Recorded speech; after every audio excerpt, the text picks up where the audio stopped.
how you've seen players like Braden, Austin, Braxton that are back from year 1, year 2. How have they grown maturity-wise over the time from your point of view? Yeah, I think the biggest thing is they're just comfortable, right? I think we talk about that a lot, just going into your second year in our program and just knowing what to expect, right, on top of the experiences that they had playing, virtually every day for the entire year and having a chance to go through the ups and downs. It's a most freshmen that play every day for us, they may go through individual adversity, but I don't think they've quite gone through the adversity as a collective unit that we did last year. So for them to kind of hang in there and get that experience and play every day through that, but ultimately get an opportunity to see what it looks like to win the conference championship, at the tournament, and Coach touched on it, but it for those guys to have to watch Coastal celebrate, right, and see what that looks like, and I do think there's a lot of positives from that for them to have to take that in on their field, see what it's supposed to look like, because it gives them a pretty clear picture of how important every single day is, right, playing here to try to put ourselves in an opportunity to host, and how much easier that makes it. So I think they got a lot of experience out of 1 year, and so for them to come back and have the opportunity to come summertime know what they got to put in and what their goals are, it's been pretty cool to watch. But I think overall, not only they have the experience, but just that comfort level come in year 2 and knowing that they've produced, right? They've been productive at this level, and now they can kind of lean into what Coach wants in terms of the leadership piece, because they kind of know what they need to do individually. Coach, I know you guys put a premium on defense. So when things aren't going like they should on the field from that standpoint, at what point is it mental versus fundamental, and how do you kind of handle that? Because you do so many reps, does it get in between the ears at some point, and how do you kind of remedy that when you see it happen? Yeah, for sure. I think that's a great question, and it's a challenge, right? I think that's any sport, right? We're immersed in baseball, right? But I think you can look at it from a basketball perspective with the jump shot, or maybe a quarterback, right? When I would say C.J. Stroud and some of those guys yesterday, it looked pretty mental at times, right? In the middle of the first half for him. So I think that's any sport, and that's part of coaching, right? Is just to be able to help those guys individually, and that's where those personal relationships come in, because you can see it, right? You know, and you're trying to help those guys best they can to kind of get out of that. So it definitely happens in our sport, right?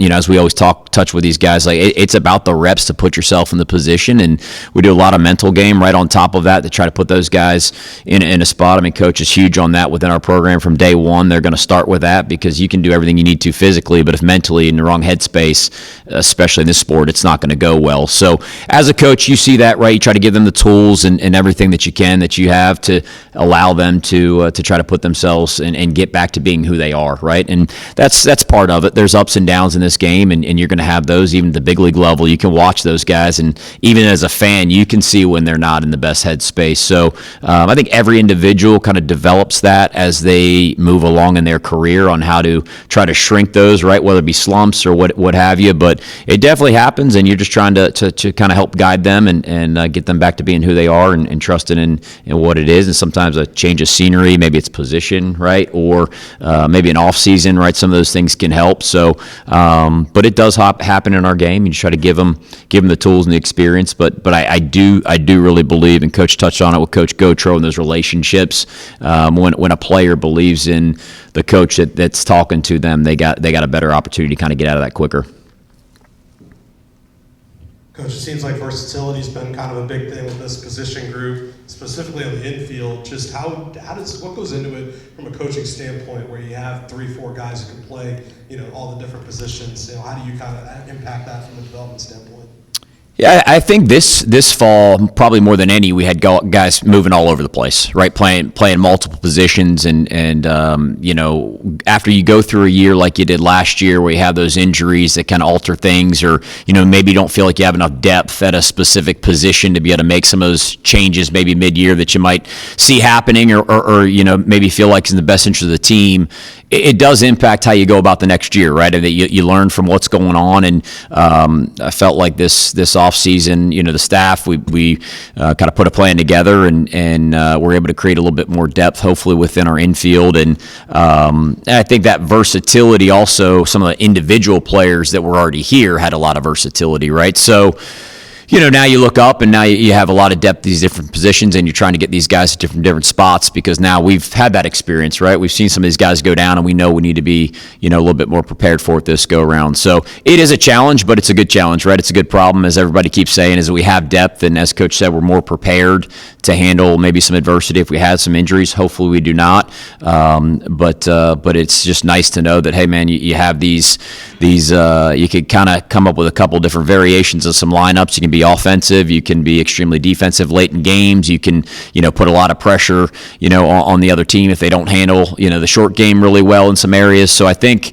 there'll be some maybe a little bit more we're able to evaluate the other team and look up and say, hey, on this particular day, Coach can put together a lineup that is going to give us the best opportunity, and that may look completely different on Saturday than it does on Friday. But guys have done a great job embracing it, and the locker room.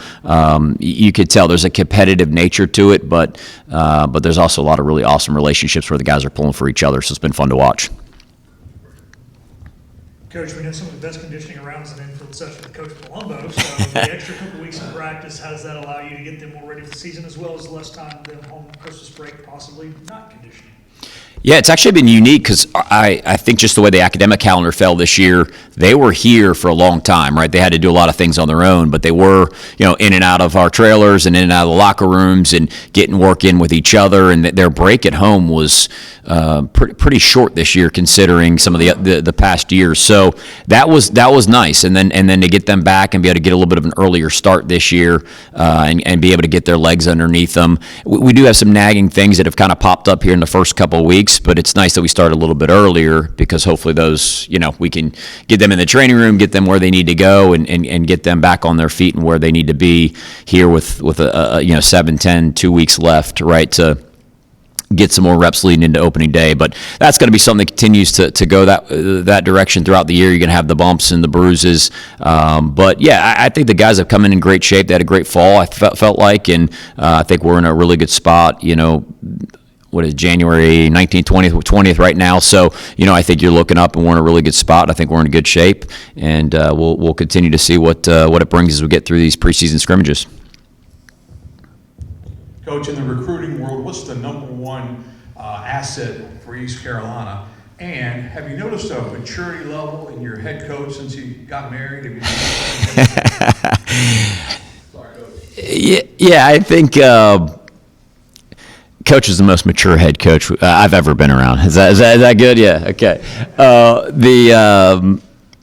I think that when you're recruiting, I think when you've been together as long as we have, right, as a staff, you're always, as a recruiting coordinator, trying to figure out and put players that are going to be able to excel, right, at your program, right? So you figure out what works, what your head coach wants, what the staff wants, what we're trying to get accomplished. But as Coach said, the one thing that has continued to kind of surface each and every year is that when we have a great culture, we're successful, right? And last year, I don't think it was a bad culture necessarily. It was just one that wasn't maybe as strong as some of we've had it in previous years. And so you added that into the, it's a kind of a perfect storm of youth, injury, culture wasn't as strong as we wanted it to be. So, you learn from each year, right? You learn from each team. And I think when you're recruiting to a specific program, you have a vision for what that year's team is going to be and what it's going to look like. And you want it to fit your style, right? You want it to fit the head coach that's going to be running the practices and the organization on a day-to-day basis. So you're trying to fit all those things together. And I think as we learned from last year towards the tail end of it, it is different, right? 3, 4, 5, 6 years ago, you had to kind of put together your recruiting class, and you may be able to add a piece or two late in the process, and so you didn't necessarily get a chance to learn from the season that's going on, right? Because that class was already put together. Well, now you get a chance to kind of learn as you go, and that is one thing the transfer portal provides, is the ability to adapt to what is going on in the current moment. So I think we, with the group of players and the staff did a good job of putting together a group that is very different. We learned from last year. We were young, we were injured, and tried to get a little bit older, provide a little bit more depth, but not ultimately sacrifice, the things that we value and what Coach wants in our players that come into the program. There's been a lot of really good non-conference schedules, but this one, kind of tops them. Just talk about what kind of went in that and all the quality teams you guys are going to go against. Yeah, I'm excited for this year. The schedule. I think we get challenged right away with Xavier. They're always always have a strong team. Coach O'Connor does an awesome job with their program. So they'll come in and they challenge themselves. You look at their schedule; they've always challenged themselves. They always play a really, top to bottom. It seems like a goal of his to go play a top of the line schedule right out of the gate. So they'll have a good team. And look, when you go out and you play, UNC and Coastal and those guys, you're going out on the road, and it's been great to have obviously the series with UNC. And I know the fans enjoy it, the players really enjoy it. We enjoy it as a staff. I think both coaching staffs really enjoy the weekend. You find out kind of where you're at right away, early in the year, and can kind of adjust from there, and you play in front of big crowds. So that's a lot of fun, and then picking up the home series with Coastal obviously is a neat one to go along with it. So there's really not, you look up and we're gonna have to go play good baseball every single day, and that'll put us, as Coach always wants to put together a schedule, it's gonna put us in a situation RPI wise, if we play our brand of baseball, our style of baseball, and go out and take care of what we can control, we should be in a position, obviously, to play here late into the season, which is what you want to do. So this schedule, I think, will put us in that position as well, kind of looking at it to start on paper. Never know how it's going to play out, but you certainly want to start there. I promise I'm not trying to run you out of town, but every year I ask you about still being here because your name does come up with head coach openings. But what's the main thing or two that keeps you with Coach Godwin and with East Carolina?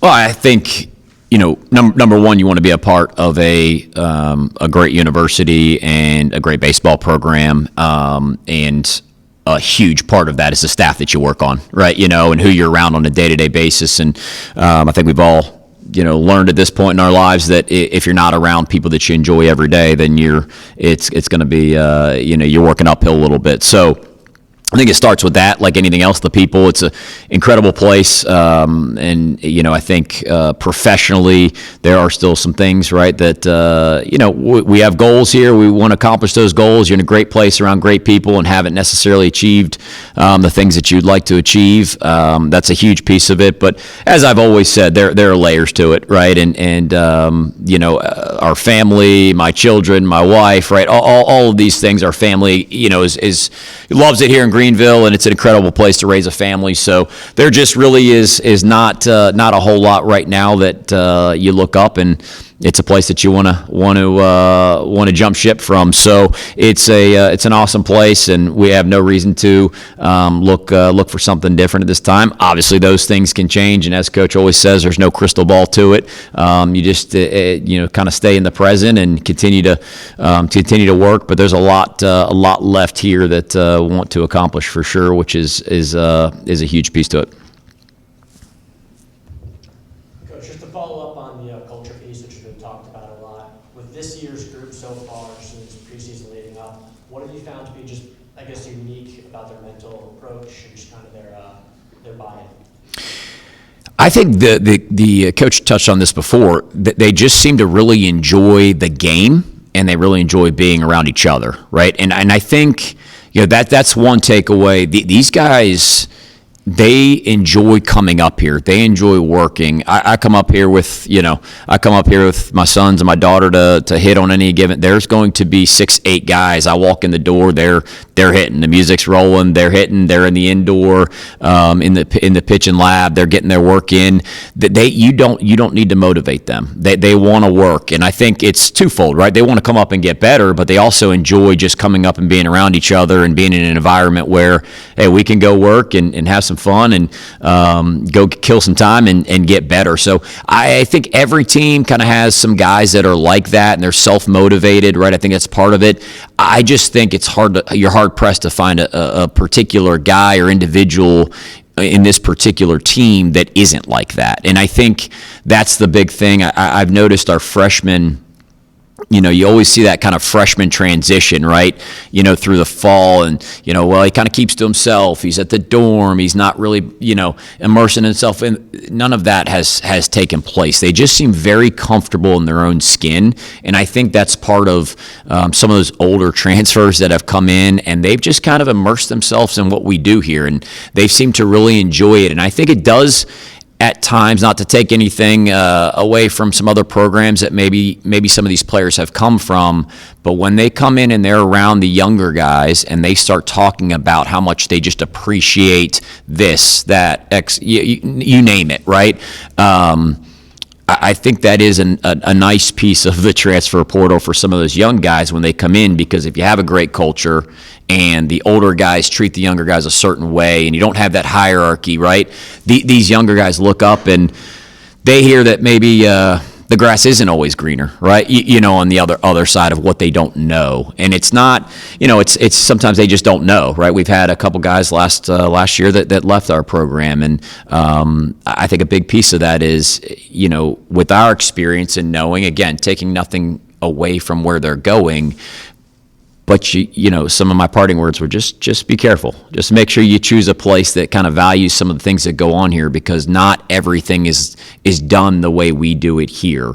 So I think a lot of those things, right, individually, right, their work ethic, but it's just who they are as people. I think those older guys have come in and really created a great culture for the younger guys and just allowed them to be themselves. And I think all of it combined, I don't know if you could put your finger on it necessarily. I think you try to create it, but I think it starts with the people, and those guys just really seem to be hard workers that enjoy being around each other.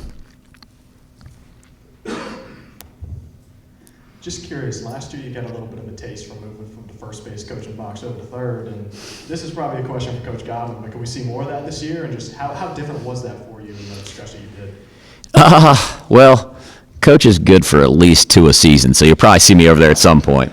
I think that was a spur of the moment thing that I just think Coach felt like, there may be a better way to do this for the next couple weeks to try to get our feet underneath us a little bit on the offensive side. And again, there's so many variables that go into it, the injuries, the youth. And so, when that happened, I think Coach was trying to figure out a way to win some baseball games and figure out, how to kind of be in the ear of some of those offensive guys and just kind of change the dynamic, right? We got off to a slow start. So that won't be a regular thing. I'm sure Coach will be back over there at third base. But yeah, it's I'd done that at a couple different schools, so it wasn't totally foreign. And then obviously, like I said, every now and then I'll end up over there because the umpires can never get anything right.